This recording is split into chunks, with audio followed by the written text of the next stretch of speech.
नमस्कार. राधाश्रीचे बोल. काय म्हणता मंडळी? तोंडाला रुची नाही? रुची म्हणजे चव नाहीये का तुमच्या तोंडाला? हो, मग करून बघा. कोयाड्यासारखाच हा एक प्रकार.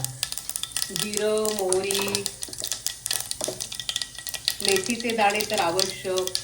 माझा आवडता भक्ती हिंग, हळद, तिखट तिखट आपल्या आवडीप्रमाणे, मीठ आपल्या आवडीप्रमाणे, आणि त्याच्यात हे आंबट चिंबट अर्धवट पिकलेले आंबे. असं मस्त मिश्रण तयार होतं. तोंडाला रुची येते. हे शिजवून घ्यायचंय. हे तिखट अजून थोडं जास्त घालणार आहे.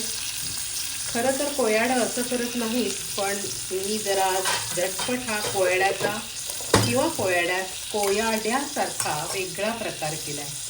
तुम्ही पण करून बघा. शिजवा मस्त. थोडंसं वाटतं तर पाणी घाला आणि खातो पोळी बरोबर, आंब्याबरोबर, तोंडी लावणं म्हणून.